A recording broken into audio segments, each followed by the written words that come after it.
ahvolda turayotgan bizlar uchun o'zgacha yo'rg'ilib turib, asaliy va masharlik rol olgan moyak bo'lib yonadi. Buni men hidoyat, to'g'ri yo'l deb qolmasdan, tahmi ilgirlab millatligimizda tarixiy hukm sürgan aqli hurlik jarayonlarining davrimiz ifodasi deb qarab, bununla o'glab degan davr adolatchisining nomini atilib qo'ydi. Hem qisqa aytganda bu atman davrimizning ma'naviy hurligi bo'libmi aqli hurlik uchun echilgan tushuncha botirlik desaldi. Shuni xuddi tariximiz iymon jumlasida bir shayning to'g'riligini bilib turib qabul qilmoq va uning to'g'riligiga ishonmak degandek mustahkam bir hukm bilan qabul qildi. Bu munosabat bilan e'lon qilamanki, endi chiqadigan farosatnoma va hikmatnoma başdan ağır mana bu tushunchaning bilim qatomlari haqidagi tafsirdir. Taqva to'g'risida aytganda o'zlikning ishki hikmi tepish mutafakkurligining tafsiridir. Bu yerda bu nomning qanday o'ylanib qilganligini qisqacha izoh qilib o'tsak, ahvol budur. O'ylab men bizning aqlimizda bo'g'ib turgan tuman partiyalarni yirtib tashlab, yo'rg'iliq elib chiqish uchun her birimizden özümüzdeki yoşun kabiliyet geçip devir terbiyeti geçecek adamga, yani insanın kamil ayrılışımız için tanıvalgan mizani aktör.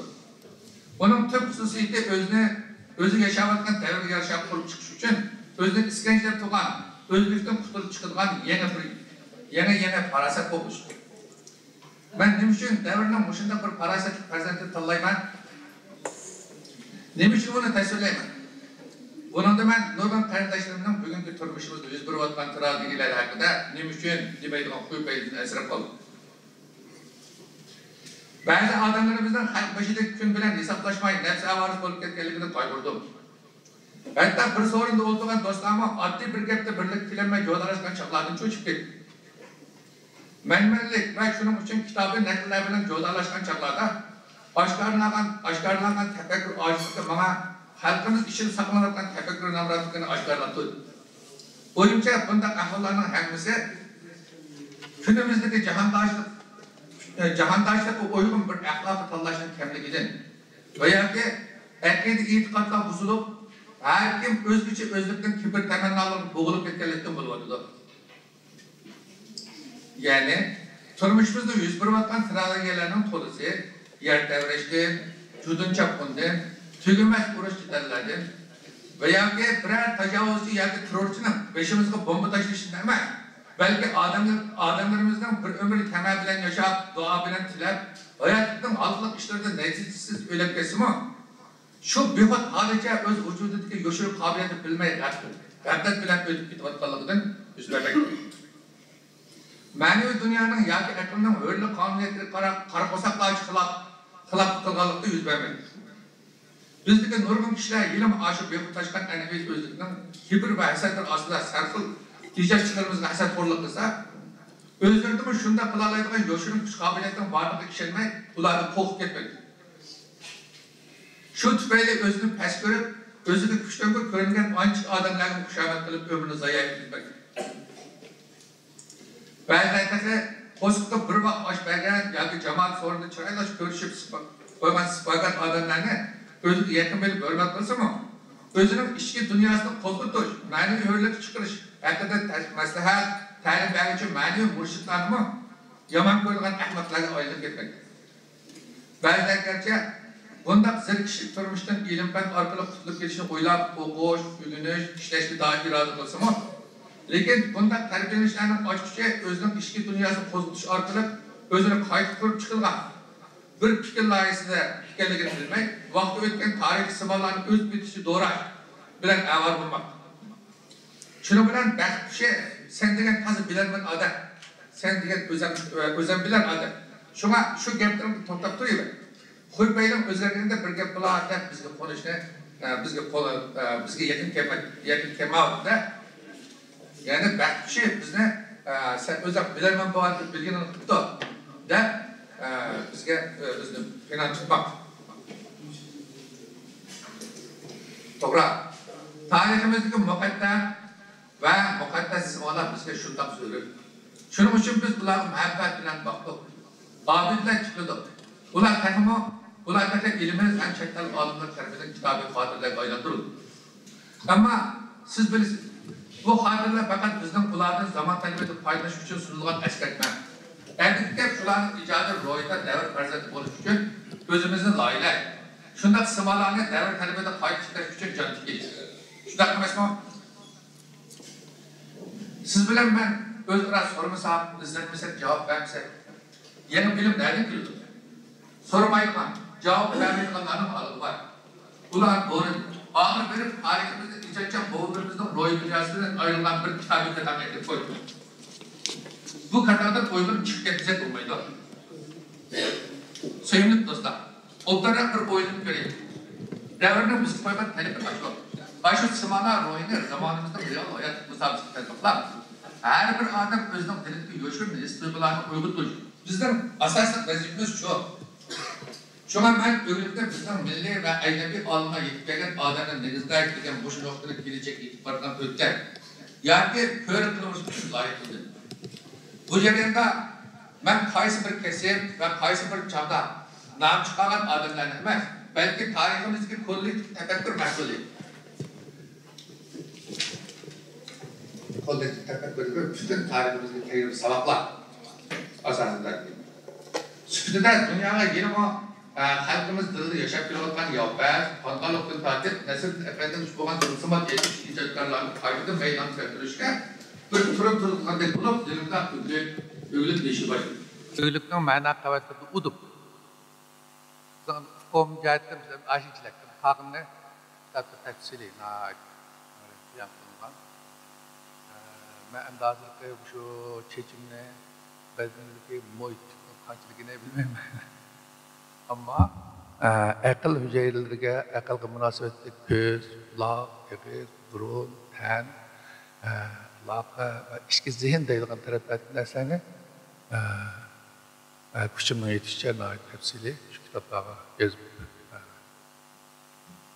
onların tolusunu gayet şekilli kıldım.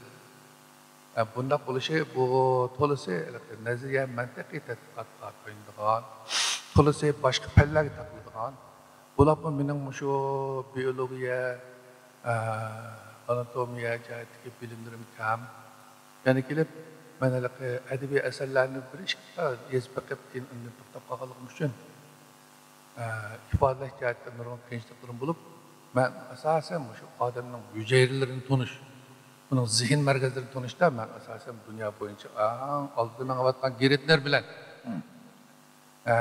bizden hazırkı ötep ketken merhum dostumuzun ki eserlerini okuş arkalığı özümdeki iddiski kebiyelerini kurkuldum hata taraflardan yandım hem de benimki udum dediğimiz umman kalbakanda insaniyetin ki şu uzak bir tarihi da biz udum kılgan dersler insanlar udum kılgan dersler okşay bazıları okşamay endi buningdagi biz tutulishga tegishli eng muhim ish nima bizni mushundaq bir ijodiyat to'g'laydigan narsa nima bu o'g'likning ro'yida uyg'oq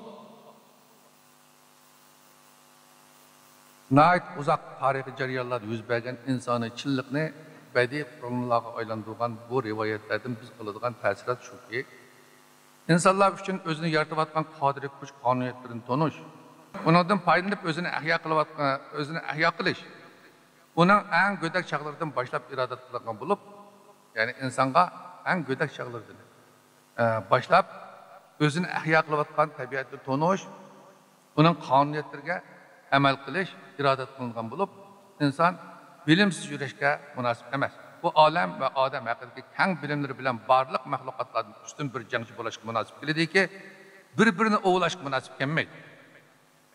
Buning uchun insonlarning har qanday bir bo'ligi halok bo'lmaydi desa, ulug' da'vatchilar orqali bilim o'rganishi, ijod qilishi, bilim va ijodiyat orqali yaratgan boyligini insoniyatning tegishli bo'laklariga ihson qiladigan diyonat kelishi kerak. O't va Sadum qavmlari shunda qilmaganlik uchun halok bo'lgan. Bu kayda hazır mı? Özgürlüğün yok. Benim ögülük odum hakkındaki oylarımın mahiyeti biz insanlar bir bütün tarihi ameliyat boyunca akıl tep ilgirildik mi?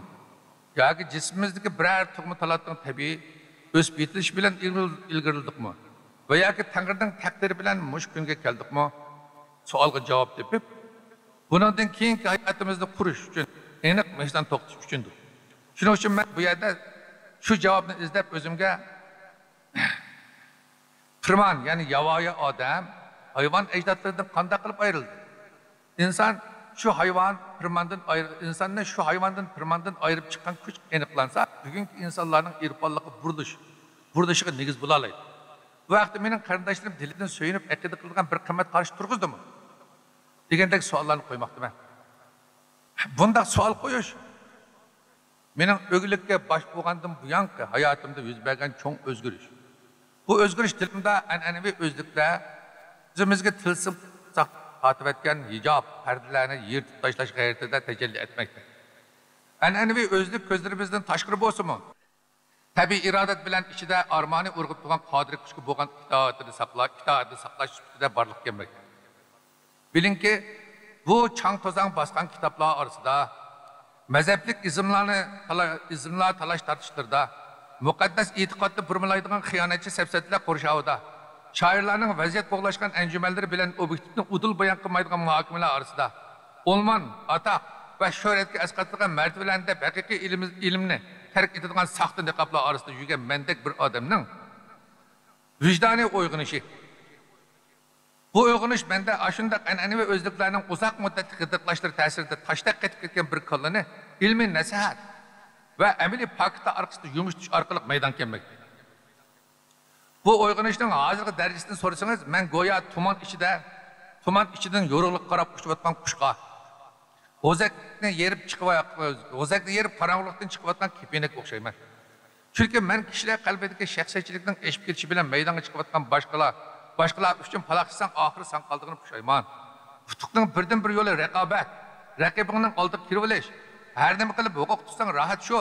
Pul kimning bo'lsa jahon shuningki, uning bilan nima ko'ring, o'zing aman bo'lsang bo'ldi degandek o'zlik tutaklar ichida ruh chiriyotgan, vijdon bulg'unlayotgan har bir oqko'ngil kishi bundaq ta'tir alomatlardan cho'chib o'z hurmatini o'z jismiga qobiliyat qaynib tiklashdek tangrilik irodatdami gumon qilayotgan kishilarning qalbini qoplab olgan pushak g'oyalar, tushkunlik, xorliq, umidsizlik tuyg'ulari ularni qadin chiqarayotgan bir chog'da mushundaq mehzoni uyg'onib yetib kelmoqda. Bu uyg'onish bilan tang ko'nglimning behojat ishlarga chechilib ketishi to'xtab, o'zimga haqiqiy ehtiyojli bo'lgan ma'naviy dunyoga tikilish kuchaymoqda. Bunda kuchish bilan yuragimda xuddi taqvodor namozga va yoki tanning ibodatga niyat qilib turgandek bir xil samimiyat, tangrilik irodatdan tug'iladigan aql va axloq fazli meni yetaklab bormoqda.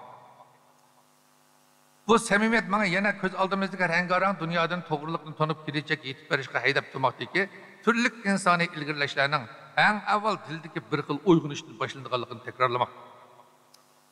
Siz balkim tangri kishilarning so'zini emas, amalni qabul qiladi, so'zni va amalni emas, niyatni qabul qiladi degan hukmni anglagan bo'lg'aydingiz. Bu so'z shunda anglamoqqa nuqul diniy iboratdek tuyuldi. Lekin yurakni sag'dadigan ruhiy tinchlik, ozodlik, umid shamollarida ko'ngil moysillar yelpinib turadigan bir xil nishonga qaytib berish uchun shunday bir niyat kelib, qorg'uliqni yengmay, har narsani o'z mohiyatidan tanib ketmay mumkinmi? Mumkin emas. Men udum deganda o'g'likning mana shunday uyg'onish ichida damma-dam kuchaydigan, qadamma-qadam tiklanadigan ma'naviy dunyo ekanligini jazba qilib ketyapman. Mening ashu o'zliklarning tuman tozonlardan o'zini elib chiqayotgan ro'y holatimni nima bilan ifodalab beray? Xato o'zlik qarshida g'aflat besib turib qolgan, ammo faylosufning uyg'onish mantiqasi bilan ifodalab beray.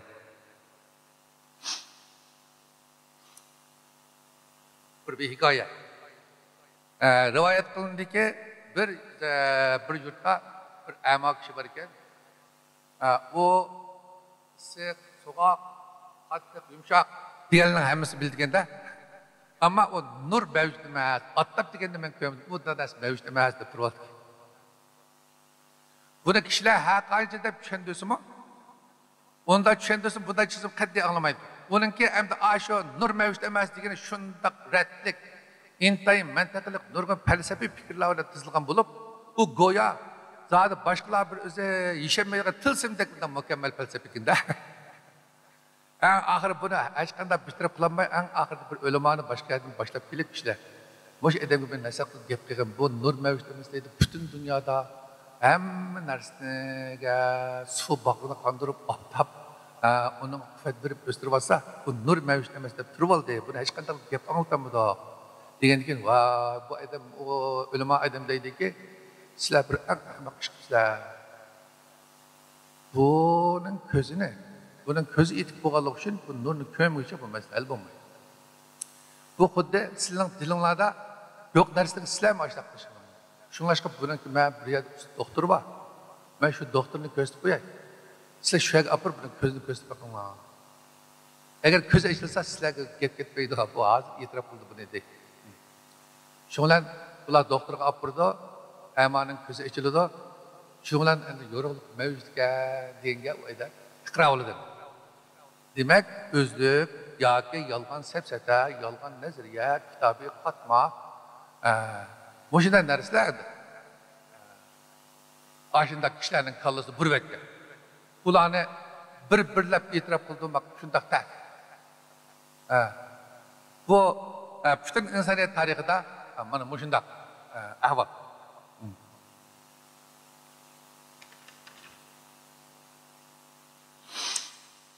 Hamda shunda endi bildim, yorug'lik mavjud ekan dedi u murshidning oldiga tizilib. Shu bechora kentliklarni nima uchun uni isbotlab beramaganligini men endi tushundim. Men yana shuni tushundim. Siz meni doktorga avat to'g'ri qilgan. Aslida men falsafaga, yorug'lik nazariyasiga emas, balki davolashga muhtoj ekanman dedi.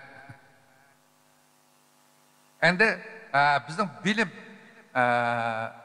hukm jihatda, nurg'ulgan qarash jihatda xuddi biz dilimiz ama özümüz közümüz möldürlep turgan bilen mana şu faylasufqa ama faylasuf o'shaga odamlar yana mavjudda.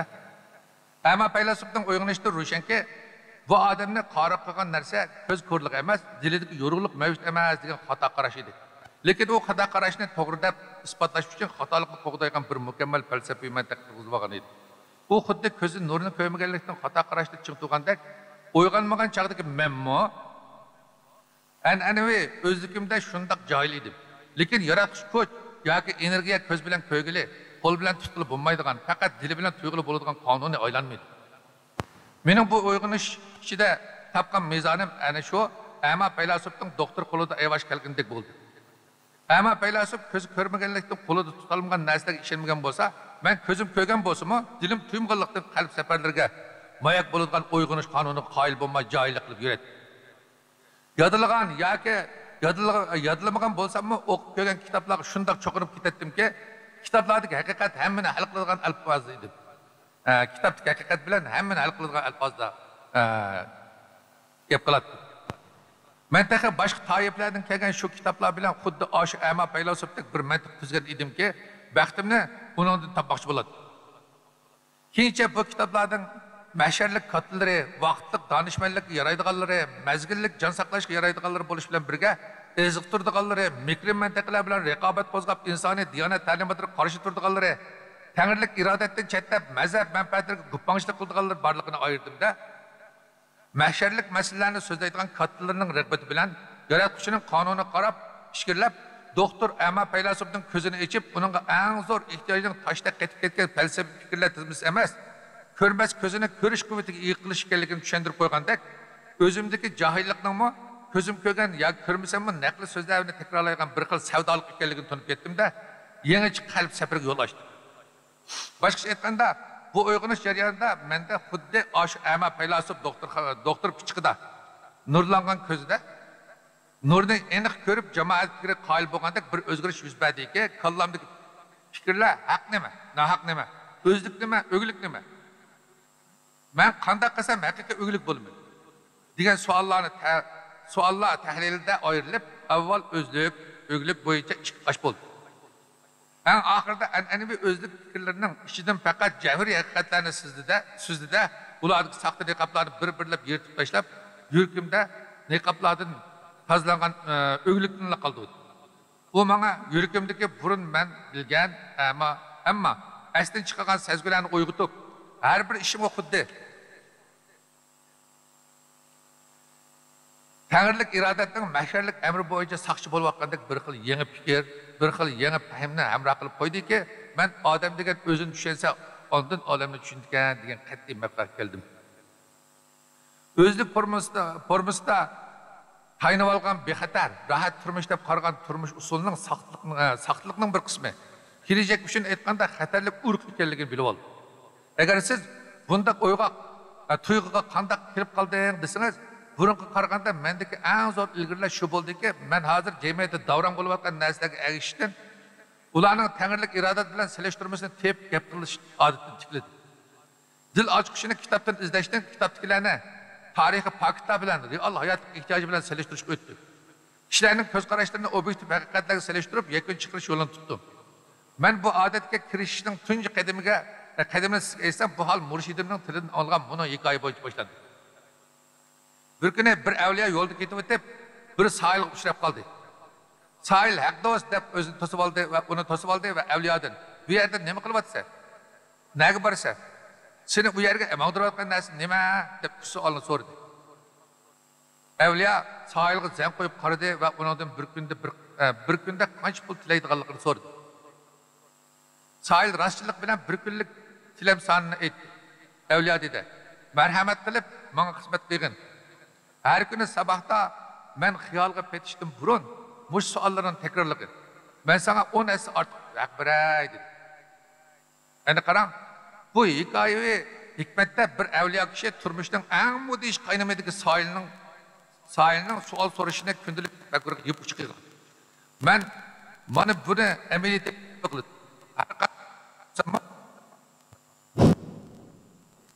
Her günü birden vakit çıkarıp özümden biz tug'ildik, ulug' zaminga tug'ildik dedik. Unda bo'lsa biz bu yerda nima ish qilyapmiz? Bu zamin uchun qanday yashashimiz kerak? Hayotlik bizga inom qilgan aloyid talant va shafqatlardan unumli foydlandikmi? Unumli foydalanmadik desak, bunda qaloq yashash usulida qanday chiqib ketamiz? deganlarni so'rab turdi. Oxiri tunib yetdimki, bu avliyoning sohilni o'zidan savol so'rash taklif qilish aql ishga. Biz faqat amoning ko'zini ochmay turib, nur hakkında münazara kıldığın kayıcılıktan kutulup sahilçi uygak bolsak, ondan turmuş katanlardan çıkıp kayıcılık bilen çirken bilim zindanlarını bizge tanlap turbagan cahillardan çıgıranı ağırıp, yürek sezgisinden ibaret özümüzge ömürlük, mülük bulgan merkezimizin nidaları boyunca yeni kıymet karşı eklet turguzsak, ondan hakiki bir manevi mizan kayıt kilerlikimiz. Şu anda bizden etrafta konuşmagan özlükler bizden nişanımız bulup kaldıkında, biz ögülüşüp özümüzün özlükini küzetkide saktlaşkan niqablarımızda yırtıdak sezgürlük iyi boğanda ondan mengu saktılışıp kalmaydıgan dil ve ten erkelik yetip barkemiz.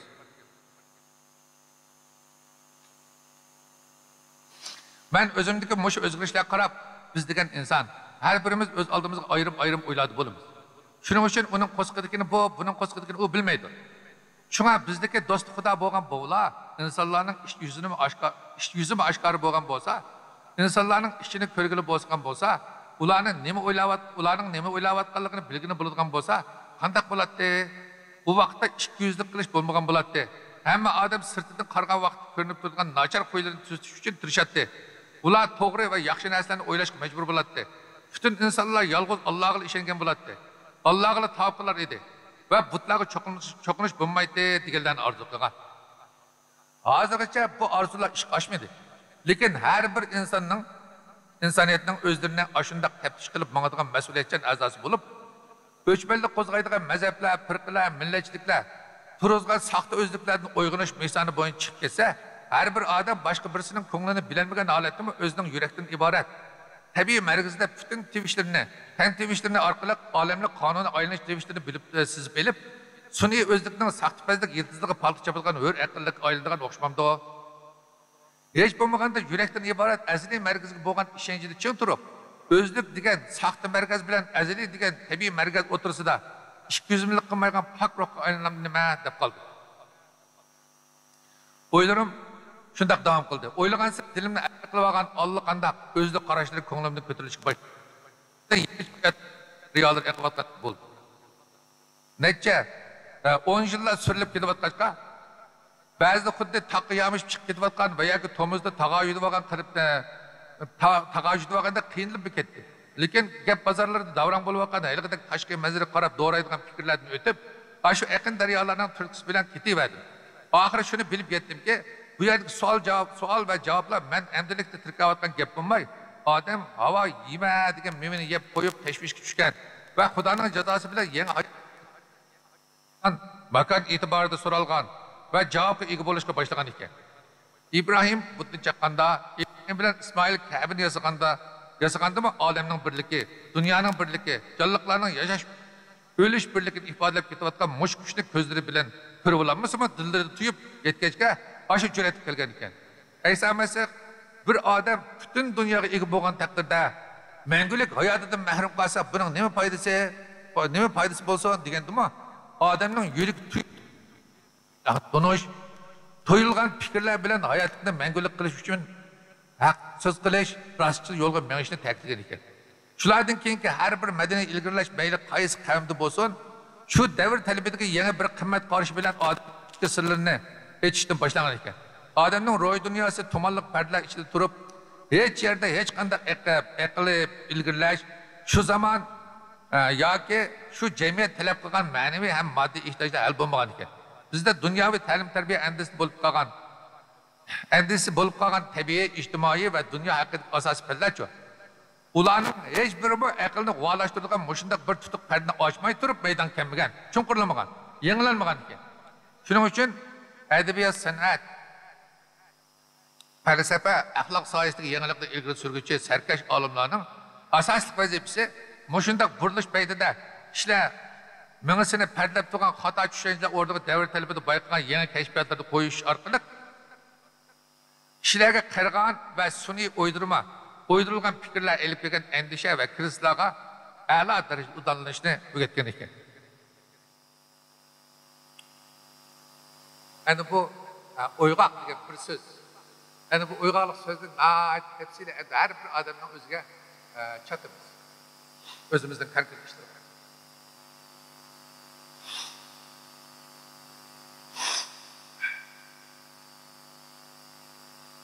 Adam ro'yida o'zlik muhimmi, o'g'likmi? Ishlar ijodiyat bilan shug'ullanganda qaysi taraflarni muhim o'rin qo'yish kerak? Meningki qarashim allaqachon cho'nqurlab ketgan bo'lib, o'g'lik bu mening jinim bilan tang. Albatta, men o'g'likka qarshi turgan bilan hozir mushtish bilan ketishni qolmayman. Lekin o'g'likdan iborat bu kuch, meningcha Uyg'ur tarixida eng qimmatli, eng mohiyatli Uyg'ur xalqini eng beshidan oyoq tushangani bo'ladigan bir xil jip. Hozirgi zamonda jip. Shunglashqa o'zlik nima uchun bu ijodiyat muhim bo'lmaydi desa, masalan, aybatlanlikqa tuxumni misol qildik-da. Aman köy çıkan ki o tuxum berbat. Bizce biz hem ro'y jihatdan davomli o'zi ilgirlaymiz, tilimizmi o'sib boradi, bizmi tugaymiz. Masalan, biz o'zlik desak, bizningki bir jismoniy jihatdan biz yashash shakli, bir jonliqning shakli. Meni yoki boshqa har qanday odamning o'zligini to'ni demasam to'nig'ini bo'ladi. Ismini topqini bo'ladi.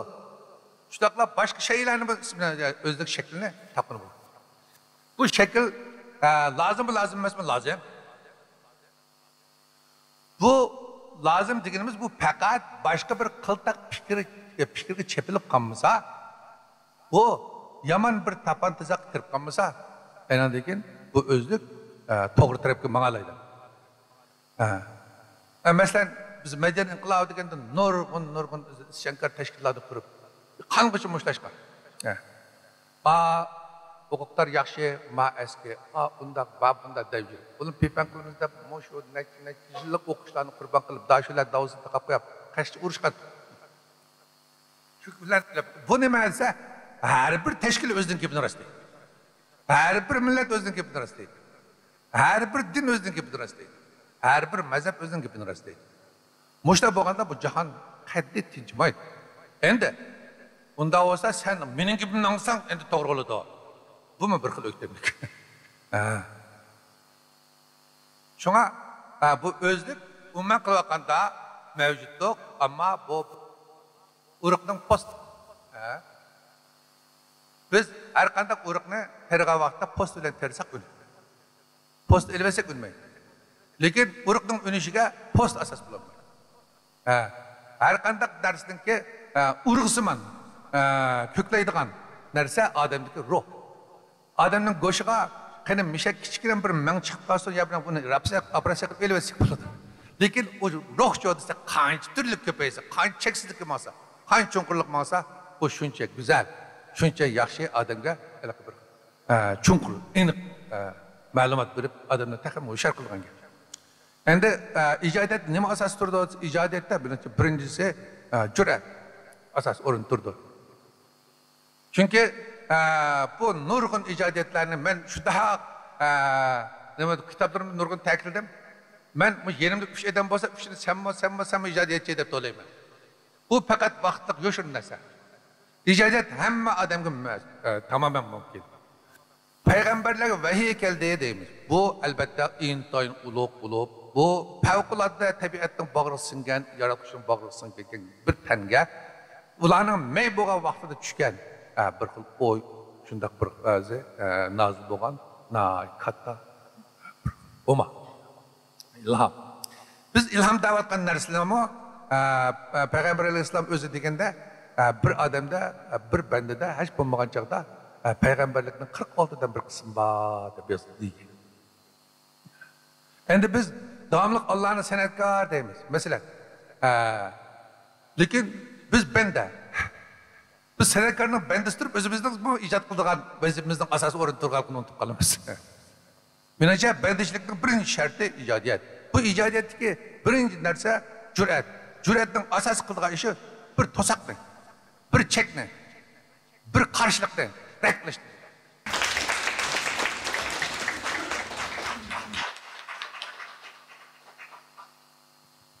Assalomu alaykum, aziz mehmonlar. Samjan akamna yaxshi so'zlab beryapti, biroq sal charchab qoldi. Bu so'g'amda jiqaroq savol so'rashib, Samjan akamni so'rasa bo'ladi. Biroq vaqtni berib qoldi. Shuni hamda bir savol bo'lsa, ikki savol so'rsanglar, shunga javob berversa, andikin so'rini bir ayolashtirsak. Assalomu alaykum aka. Men burun sizning aql va fazilat degan kitobni o'qigan.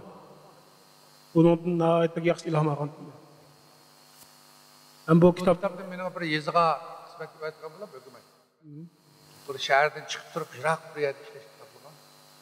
Men shu chaqda Aqsu'ningki Aykul yezdim qaynab kentida ishlagan bir yer. Hech kim yo'q yerda shu yerda ash kitob yozib. Endi shu kitobni o'qish jarayonida odamlar meni har xil mazoq qiladi. Her xillemde birlikte bazı bir delduş xiyalını qıpılatmız endi. Endi demek ki şu vaqtning o'zida shunday xiyollar ko'p bo'lgan vaqtida chiqish yo'li bo'lmagan vaqtlar ishlab qoldik endi. Shu vaqtda ham delik Einstein'ninki o'z vaqtida o'lib ketgan vaqtida 11 odam bilan selishtirib kallasini yerib. Qilgani va ham aql va iroda degan birlikte bir qiz bola bir o'g'il bola talab qo'yish uchun 24-48 kilometr mu? Şunda bir yolunu besip, atayın bir velosipeden bir çok zal talep koymak olup, gülünü elip, velosipeden keyin kıstırıp şunda bardı. Bağandaki keçide saat 13 kilometr bardı döndü. Yanıcılık konkuratçılığında vakitinde. Bağı vaktimizde, öyleka ayal kızına anısı.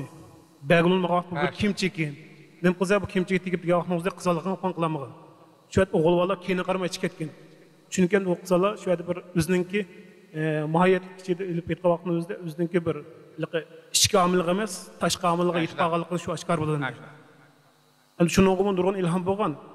Endi shu atrofda bu shu budaqa yashash san'ati degan kitob bilan shu aniq chiqqan kitoblarni men o'qib bo'lamadim endi bu diyor bo'lmagan ekan. Endi men bu yashash san'atini o'qidim. Nihoyatda ilhombek yuqori bo'ldi menda. Shu kitobni o'zim bilib o'qidim endi bir ijodiyat vadisi Niki özü birinci kısmı asas baş tiyim kılınandı yoki qaysini burun oquşimiz bilemey. Ya şunu ben endi şu bu bir adamın dettikidigan işçi.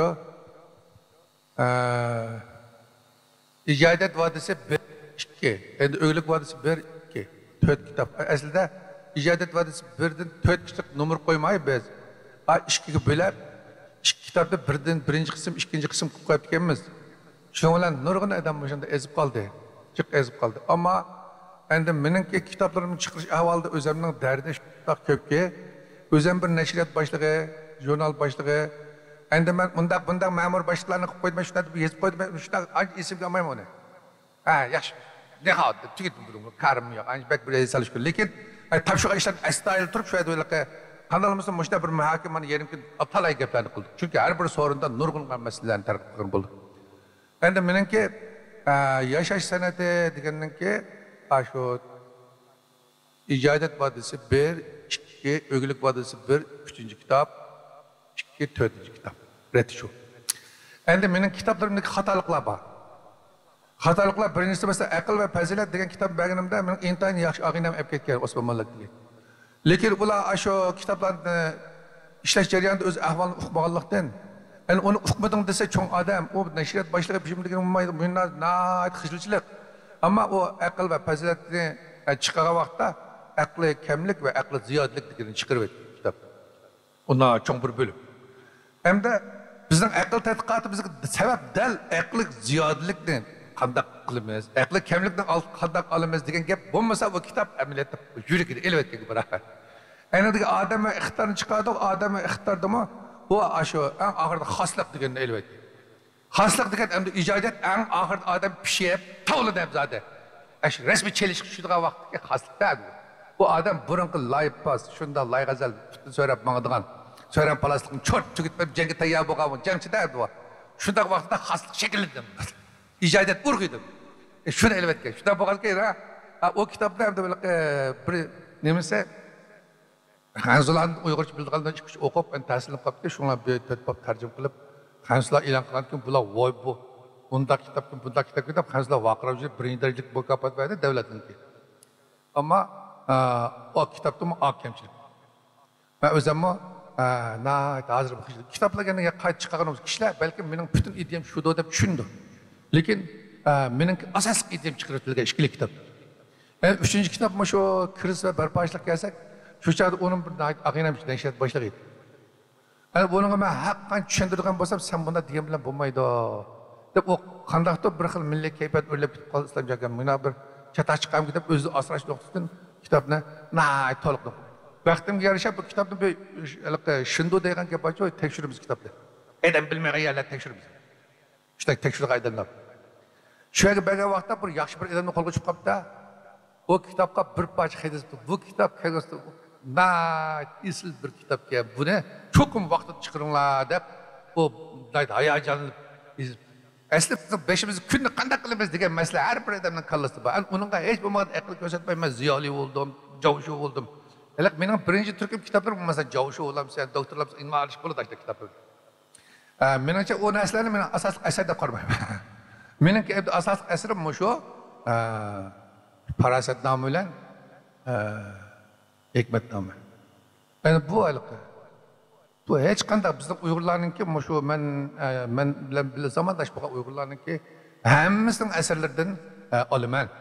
Lekin olar bir tarih adamlar. Bizim milletimiz kandakta bir xil edebiyat edebiyat intayin mühim. Edebiyat aslında felsefi fikirler insanlarını, onun kirlerini, dillerini, adetlerini tazlap, yaxşılaygan narsa. Lekin bu onunla bizimki milletimizde nurgun ziyalılar özü şu milletin ziyalisi tutup özüge işenmeydi. Yani özünün alimlerine işenmeydi. Özünki yazıcıların asdayla okumaydı. İşte bu kadar için ben de Uygur'un gibi felsefi eseri bu kaçka baştan akır hatta bir dehkanın gibi bana layık olup kaçma. Ben şunu hatırlar, imkan bak Uygur'un bosun bu şu deyip anda stat elbmandım başladım. Anda şu eserlerinki asas kısmı o. Çünkü anda kemiyalar mı çıktık bu ne? Anda belki 10 kep kasa. Bunun da ki mümkün bula. Anda bu da paraset